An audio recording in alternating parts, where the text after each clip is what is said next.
Welcome back to the channel guys, you are watching JK Yatra. Title और thumbnail से तो पता चल ही गया रहेगा कि आज मैं बात करने जा रहा हूँ यूएस वीज़ा के बारे में। जी हाँ, 10 इयर्स का मल्टीपल एंट्री वीज़ा। तो चलिए शुरू करते हैं। 10 ईयर का वीज़ा कैसे लिया जाए इसके बारे में बात करते हैं। यहाँ बाहर बहुत ज़्यादा ठंडी है, तो अंदर चल के बात करते हैं घर पर।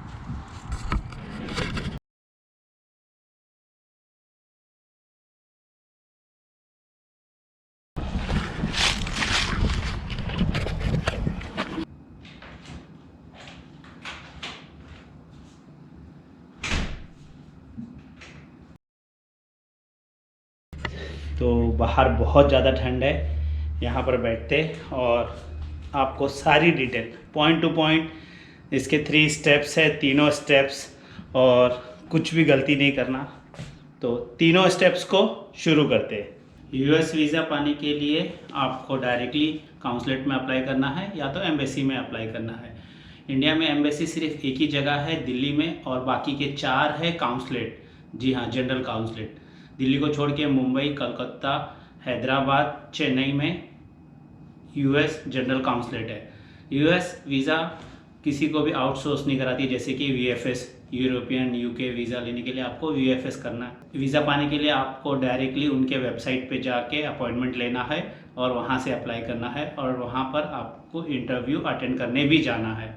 तो इसके टोटल 3 स्टेप्स है। तो शुरू करने से पहले मैं आपको बता दूं कि अगर आपने पहले कभी भी यूएस वीज़ा अप्लाई नहीं किया है तो बहुत केयरफुली से फॉर्म भरना है और पूरा प्रिपेयर होके जाना है, because your first attempt is the last attempt. अगर आप पहली बार में रिजेक्ट हो जाते हो तो 99% चांसेस है कि आप अगले सेकेंड थर्ड टाइम पे रिजेक्ट होंगे। तो जब आप फिल करेंगे तो फॉर्म फिल करने से पहले आप पूरे डॉक्यूमेंट्स प्रिपेयर कर लीजिए और अपना माइंड सेट कर लीजिए कि आपको इंटरव्यू में क्या बोलना है, किस तरह से बोलना है, और आप एकदम अपने ट्रिप के बारे में क्लियर रहे। जहां आप जा रहे हो उसके बारे में आपको पहले से कुछ नॉलेज होनी चाहिए। और अगर आपका यूएस वीज़ा पहले भी रिजेक्ट हो चुका है तो नेक्स्ट टाइम आप अपने सपोर्टिंग डॉक्यूमेंट, इनविटेशन लेटर और जहां आप जा रहे हो वहां के बारे में अच्छी खासी जानकारी जुटा लीजिए और अपना डॉक्यूमेंटेशन स्ट्रॉन्ग रखिए, तो आपको वीज़ा मिलने में आसानी होगी। ऐसा नहीं है कि एक बार रिजेक्ट हो गया तो फिर नहीं मिलेगा। सेकेंड टाइम आप अपना डॉक्यूमेंटेशन स्ट्रॉन्ग कीजिए। अगर आपने पहला मुंबई में इंटरव्यू दिया है तो कोशिश कीजिए कि आप दिल्ली में सेकेंड टाइम दो, या चेन्नई में दो, या हैदराबाद में, या कोलकाता में। आप अपना वीज़ा एप्लीकेशन सेंटर और इंटरव्यू अटेंड जो करना है वो आप सिटी चेंज करके चूज़ कीजिए। तो इससे क्या होगा कि अगर आप फर्स्ट टाइम अगर दिल्ली में रिजेक्ट हुए तो अगर सेकेंड टाइम में आप दिल्ली में डाल रहे हो तो 100% आपका रिजेक्ट होगा। इस depend on immigration officer, interview लेने वाले के ऊपर, कि क्यों पहले आपका रिजेक्ट हुआ था और वापस से आप इसी सिटी में अप्लाई कर रहे हो। तो थोड़ा सा ये ट्रिकी होता है, ये आपको समझना पड़ेगा। वीडियो को ज़रा सा भी स्किप मत करना, लास्ट तक देखना, बहुत ज़्यादा इन्फॉर्मेटिव होने वाली है ये वीडियो। तो इसका नेक्स्ट स्टेप मैं आपको बताता हूँ। अगर आप एक अच्छी खासी नौकरी कर रहे हो या बिजनेस कर रहे हो तो ही आप यूएस का वीज़ा अप्लाई कीजिए। जी हाँ, टूरिस्ट वीज़ा तो ही अप्लाई कीजिए। अगर आप सोच रहे हो कि मैं घर पे खाली बैठा हूँ और मैं अप्लाई कर दूँ तो वो आपके लिए रेडी बैठे वीज़ा देने के लिए, ऐसा बिल्कुल नहीं है। अगर आपके पास एक अच्छी खासी एवरी मंथ सालों से एक फ़िक्स अमाउंट आ रही है तो आपका केस स्ट्रॉन्ग होगा, आपका वीज़ा एप्लीकेशन बहुत ज़्यादा मजबूत होगा। अगर आप स्टूडेंट हो तो आप अपने पेरेंट्स का प्रोफाइल लगाइए। जी हाँ, पेरेंट्स आपके गवर्नमेंट सर्वेंट है, बिजनेस है, प्राइवेट सेक्टर में जॉब कर रहे हैं, तो आप दिखा सकते हो कि आपका स्पॉन्सर आपके पेरेंट्स कर रहे हैं, तो उसमें आपके ज़्यादा चांसेस होते हैं। आप लोगों ने बहुत सारे लोगों से सुना रहेगा कि आपका प्रोफाइल स्ट्रॉन्ग होना चाहिए, मजबूत होना चाहिए, तो जिससे कि आपके वीज़ा मिलने के चांसेस बहुत ज़्यादा होते हैं। इसके पीछे की बात यह है कि इमिग्रेशन ऑफिसर, इंटरव्यू लेने वाले सोचते हैं कि उनका जो भी एप्लीकेंट है वो वहाँ पर जाने के बाद में वापस इंडिया आए, अपनी प्रॉपर्टी पे आए, अपने जॉब पे वापस आए, वहाँ जाकर बस ना जाए, या फिर अगर वहाँ जाने के बाद उनके साथ कुछ गलत होता है तो वो वापस इंडिया आ सके, इतना उनके पास सफिशिएंट बैलेंस हो। तो ये सब छोटी छोटी बातें आपको ध्यान रखनी पड़ेगी। वीज़ा अप्लाई करने के टाइम पे आपको अपने माइंड में 2 बातें रखनी है कि वीज़ा की 2 कैटेगरी है, एक है इमिग्रेंट वीज़ा और एक है non immigrant visa. Immigrant visa में जैसे कि आप स्पाउस वीज़ा और जो बच्चे जाते हैं, जो डिपेंडेंट जाते हैं, बहुत सारी कैटेगरी है। L कैटेगरी है, F1 कैटेगरी है, J1 कैटेगरी है। कम्युनिकेशन में जैसे कि जर्नलिस्ट है, स्पोर्ट्स वीज़ा है, ऐसे बहुत सारे वीज़ास होते हैं। और जो दूसरा होता है नॉन इमिग्रेंट वीज़ा, उसमें होता है टूरिस्ट, स्टडी और मेडिकल ऐसे। तो ये आपको ध्यान में रखना है कि आप कौन से कैटेगरी में डाल रहे हो। टूरिस्ट वीज़ा के लिए आपको अप्लाई करना होगा नॉन इमिग्रेंट वीज़ा के लिए। तो हमें अप्लाई करना है नॉन इमिग्रेंट वीज़ा पे, जी हाँ, जिसका नाम है टूरिस्ट वीज़ा। इसके 2 कैटेगरी है non immigrant visa tourist visa में, एक होता है B1, एक होता है B2। बहुत लोगों को लगता है कि दोनों ये एक ही वीज़ा है, बट जी नहीं, एक B1 B2। B1 में टूरिस्ट होता है, B2 में होता है business visa. But most of 99 लोग ये दोनों अप्लाई करते हैं एक कैटेगरी में, जिसे कहा जाता है B1 B2 visa, tourist plus business purpose. ये वीज़ा दिया जाता है 10 इयर्स का मल्टीपल एंट्री, जो कि मुझे मिला है। ये मेरा पहला पासपोर्ट, ये पहला पासपोर्ट, ये दूसरा पासपोर्ट है, ये वाला नॉन। ये सब थी जानकारी जो आपके दिमाग में रखना है। और इस वीडियो में हम बात करेंगे कि किस तरह से हमें अप्लाई करना है स्टेप वाइज, जिससे कि आपका एप्लीकेशन फॉर्म है वो स्ट्रॉन्ग हो और कहीं भी गलती ना हो। इस वीडियो में मैं आपको बताऊंगा कि visa process, how to apply, मेरा एक्सपीरियंस और वीज़ा क्वेश्चंस टिप्स के बारे में। ये 4 चीज़ें आपको ध्यान रखनी है। यूएस वीज़ा के टोटल 3 पॉइंट है। पहला है DS 160 फॉर्म, वो जो आपको फिल करना है आपका बायोमेट्रिक के लिए और इंटरव्यू के लिए। दूसरा है एप्लीकेशन जाके जमा करना और बायोमेट्रिक में अपने फिंगरप्रिंट्स देना। और तीसरा है आपका इंटरव्यू डे, उस दिन के बारे में। तो ये तीनों आपको फॉलो करने हैं। तो जो पहला स्टेप है DS 160 फॉर्म, उसे बहुत क्लियर और भरने से पहले उसको आप एक पेपर में लिख लीजिए कि आप क्या भर रहे हैं, क्या क्वेश्चन आंसर दे रहे हैं, और उसमें आपका बायोमेट्रिक का दिन, स्लॉट, वो आपको डेट सिलेक्ट करना है और इंटरव्यू का डेट सिलेक्ट करना है। और उसकी जो फीस होती है वो US डॉलर में होती है, तो उसके लिए आपको अपना क्रेडिट डेबिट कार्ड भी आपके साथ में रखना है। DS 160 फॉर्म आप खुद भी घर पे बैठ के भर सकते हो। उसका डिस्क्रिप्शन, उसका वेबसाइट का लिंक मैं डिस्क्रिप्शन में दे दूंगा, आप चेक कर लेना, या आप किसी एजेंट से भरा सकते हो। उसका जो भी फीस होता है, जो ऑफिशियल फ़ीस होता है DS 160 फॉर्म का, वो पे करना है और एजेंट का कुछ फ़ीस भरना है। बट कोशिश करो कि आप भरने से पहले आप खुद भरिए, क्योंकि आपको आपके बैकग्राउंड के बारे में खुद सब कुछ मालूम है।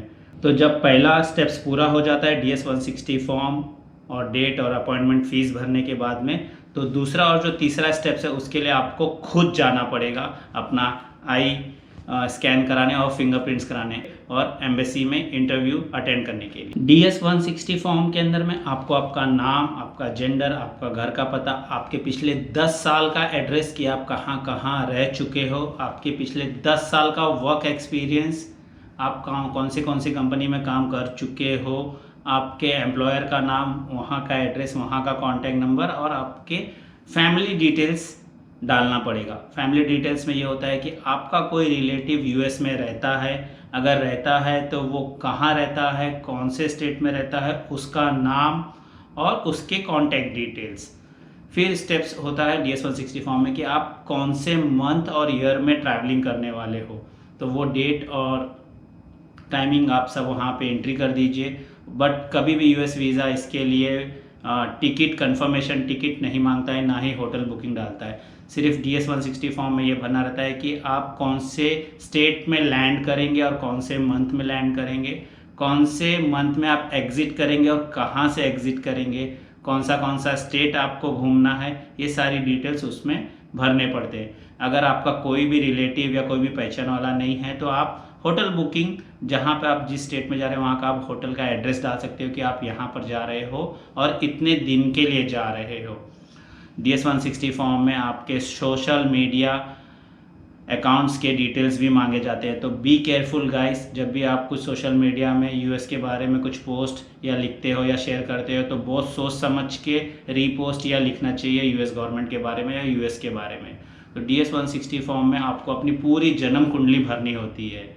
तो जो जो आप भर रहे हैं उसका आप स्क्रीनशॉट लेते रहना। क्वेश्चन जब आपका इंटरव्यू होगा तो उस टाइम पे आप कोई इमिग्रेशन ऑफिसर या इंटरव्यू लेने वाला आपको कुछ भी पूछ सकता है, तो उस टाइम पे कुछ भी मिसमैच नहीं होना चाहिए। तो चलिए चलते हैं दूसरे स्टेप्स पे। जैसे ही आपका DS 160 फॉर्म पूरा फिलअप हो जाएगा, सबमिट करने से पहले एक बार केयरफुली पढ़ लीजिए क्योंकि वो वापस से एडिट नहीं होता है।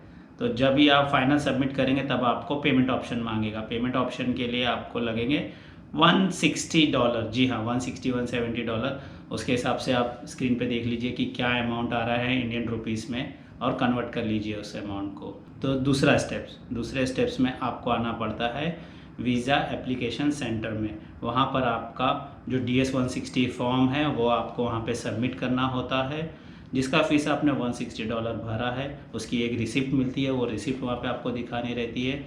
$160 आपका नॉन रिफंडेबल रहता है, यानी कि अगर आपका वीज़ा रिजेक्ट हो जाता है तो वो आपको अमाउंट वापस नहीं मिलेगा।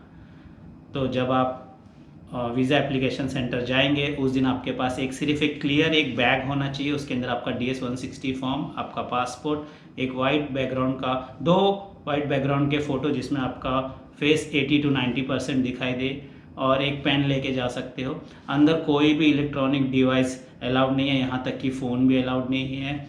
इंडिया में जो भी 5 एप्लीकेशन सेंटर है दिल्ली को मिला के, तो उनके बाहर में लॉकर्स होते हैं, बट वो प्राइवेट लॉकर्स होते हैं। या कोशिश कीजिए कि जो भी आपके साथ में जाए तो उनके हाथ में आप अपना फ़ोन, वॉलेट, घड़ी दे दीजिए। और अंदर सिर्फ 10 मिनट का काम होता है। आपके फिंगरप्रिंट्स लिए जाते हैं, आपका फ़ोटो खींचा जाता है और आपका पेमेंट रिसिप्ट जो आपने $160 भरा है, 160 170 जो भी है, और DS 160 फॉर्म वो सब ले लेते हैं। और वहाँ पर आपको आपका नेक्स्ट शेड्यूल इंटरव्यू का डेट मिल जाता है। वो डेट आपने पहले ही चूज़ किया रहता है, बट आपको कंफर्म करते हैं कि आपका वीज़ा एप्लीकेशन एक्सेप्ट हुआ है। फिर अब चलते हैं तीसरे स्टेप्स में, इंटरव्यू के दिन। इंटरव्यू के दिन आप प्रॉपर आपका जो टाइम है उस टाइम से आप आधे घंटे पहले पहुंच जाइए। अपने सारे डॉक्यूमेंट, जी हाँ, अगर आप स्टूडेंट हो तो आपका ID कार्ड, अगर आप सैलरी पर्सन हो तो आपका आई कार्ड ऑफिस का या जो भी आपके आइडेंटिटी कार्ड है, और आपका अगर आप बिजनेस हो तो आपका ITR रिटर्न का जो इनकम टैक्स फाइल रिटर्न करते हो उसके डॉक्यूमेंटेशन, आपके प्रॉपर्टी के पेपर, आपने जहाँ पर भी ट्रैवल हिस्ट्री किए हैं, अगर आपके पास पुराना पासपोर्ट है तो वो ले जाइए। जैसे कि ये है मेरे पास अभी ये 2 पासपोर्ट है, तो पुराना पासपोर्ट भी ले जाइए, नया पासपोर्ट भी ले जाइए। और जैसे ही आप इंटरव्यू के दिन आप एंट्री करते हो एम्बेसी के अंदर में, तो आपका कोई श्योर नहीं है कि आपका इंटरव्यू लेने वाला कौन है, वो कोई भी हो सकता है। तो जिस दिन आप 160 फॉर्म भरे रहते हो तो वहाँ पर आपको ऑप्शन रहता है कि आपको आपका इंटरव्यू कौन से लैंग्वेज में देना है, हिंदी में, पंजाबी में, गुजराती में, बंगाली में, तेलुगु में, तमिल में। ये सब लैंग्वेजेस होते हैं। ये सब लैंग्वेज इसके लिए दिया जाता है कि जो एल्डर पीपल है, जो पेरेंट्स हैं हमारे, अगर वो इंग्लिश नहीं जानते हैं तो वो लैंग्वेज चूज़ कर सकते हैं कि मुझे तमिल में इंटरव्यू देना है, तेलुगु में देना है, बंगाली में देना है, हिंदी में देना है या मराठी में देना है। ये डिपेंड होता है किस स्टेट में आप इंटरव्यू दे रहे हो। तो मैं आपसे रिक्वेस्ट करूँगा कि अगर आप यंग हो, स्मार्ट हो, तो कोशिश कीजिए कि इंग्लिश चूज़ करें, तो आपका इंटरव्यू लेने वाला आपके साथ में ज़्यादा कंफर्टेबल रहेगा। और जब आप अंदर जाएंगे तो आपको सारे अपने डॉक्यूमेंटेशन देना है। और DS 160 फॉर्म जब आपने एप्लीकेशन सेंटर में भरे थे तो वहाँ से आपको एक रिसिप्ट मिला रहेगा स्टैम्प मार के, वो रिसिप्ट भी उनको देना है। और इंटरव्यू स्टार्ट होता है। इंटरव्यू में आपको पूछा जाता है सबसे पहला question, why do you want to visit USA। तो आपके पास में स्ट्रॉन्ग आंसर रहना चाहिए कि मतलब मैं जा रहा हूँ अपने फैमिली के पास, मैं जा रहा हूँ शादी अटेंड करने, मैं जा रहा हूँ नासा घूमने, मैं जा रहा हूँ रॉकेट साइंस देखने के लिए, मैं जा रहा हूँ कयाकिंग करने के लिए, मैं जा रहा हूँ नायाग्रा फॉल देखने के लिए। ये सब बहुत सारे हैं, लॉस वेगास है, कैलिफोर्निया है, एप्पल ऑफिस है, गूगल ऑफिस है। तो ये सब आप पहले से रिसर्च करके आइए कि आप कुछ भी गलत जवाब नहीं देना है। वो बहुत ज़्यादा एक्सपीरियंस वाले होते हैं जो इंटरव्यू लेता है, वो एक चुटकी में आपका झूठ पकड़ लेते हैं। मेरा इंटरव्यू हुआ था सिर्फ 3 मिनट का, जी हाँ 3 मिनट का मेरा इंटरव्यू हुआ था, और उन्होंने मुझसे 3 मिनट में बहुत सारे क्वेश्चन पूछे थे, बट उन्होंने मेरा कोई भी डॉक्यूमेंटेशन नहीं लिया, बस मैं उनसे आई टू आई कांटेक्ट बात करते गया। नेक्स्ट आपको पूछ सकते हैं कि आप कब वापस आओ, तो आपके पास आने का डेट रहना चाहिए, और कभी भी कुछ भी कैन यू प्लीज़ रिपीट ये मत होने दीजिए, क्योंकि अगर आप उनकी एक्सेंट ही नहीं समझ पा रहे हो तो आप यूएस में आके किस तरह से सरवाइव करोगे। ये ऐसा कुछ भी उनके मन में आ सकता है, तो पहले से ही आप प्रिपेयर रहिए कि उनका एक्सेंट समझने के लिए। वो आपको ये पूछ सकते हैं कि आप किसके पास जा रहे हो, वहाँ का एड्रेस क्या है। अगर कोई आपका फ्रेंड है, अगर उसने आपको इनवाइट किया है तो उसका इनविटेशन लेटर आपके पास होना चाहिए। इनविटेशन लेटर कैसा होता है अगर आपको जानना है तो आप मुझे इंस्टाग्राम पे फॉलो कर सकते हो। इंस्टाग्राम मेरा आईडी है JK यात्रा, तो वहाँ पर आप मुझे पूछ सकते हो कि इनविटेशन लेटर कैसा होता है। मुझे इनविटेशन लेटर US से मिला था, कि मेरे फ्रेंड ने मुझे दिया था, तो उसका फॉर्मेट अगर आपको चाहिए तो मैं आपके साथ में इंस्टाग्राम पे शेयर कर सकता हूँ। तो उन्होंने पूछा कि आप कब वापस आएंगे, तो मैंने कहा कि मैं 4 हफ्तों के बाद वापस आऊँगा। जी हाँ 4 हफ्ते यानी कि 1 महीने। तो उन्होंने कहा था कि 4 हफ्ते आप किस तरह से वहाँ सर्वाइव करोगे, तो मैंने कहा था कि मेरा दोस्त है वो मेरा खर्चा उठा रहा है रहने का, बट ट्रैवलिंग का सब चीज़ मेरा रहेगा। उसके बाद में आपको प्रॉपर सब जो डॉक्यूमेंटेशन है वो उनको दिखाना है। अगर वो देखना चाहे तो ही दिखाना है, अगर वो नहीं देखना चाहते तो आप उनसे इंस्टिट मत कीजिए। और अगर आपका वीज़ा रिजेक्ट हो जाता है किसी भी कारणवश, तो आप उनसे आर्ग्यूमेंट ना करें, कभी भी आर्ग्यूमेंट ना करें। अगर आप आर्ग्यूमेंट करते हो तो आप नेक्स्ट 2 साल 5 साल 10 साल के लिए बैन हो सकते हो US एम्बेसी में वीज़ा एप्लीकेंट करने के लिए, आप अप्लाई नहीं कर सकते हो। तो कभी भी आप कोशिश कीजिए कि उनसे उलझिए मत। जितना ज़्यादा आपका सपोर्टिंग डॉक्यूमेंट उतने ज़्यादा चांसेस होते हैं आपके वीज़ा मिलने के लिए। अगर वो सेटिस्फाई हो जाते हैं आपके आंसर्स से तो आपके डॉक्यूमेंटेशन नहीं देखेंगे, वो आपको 10 साल का वीज़ा ग्रांट कर देंगे।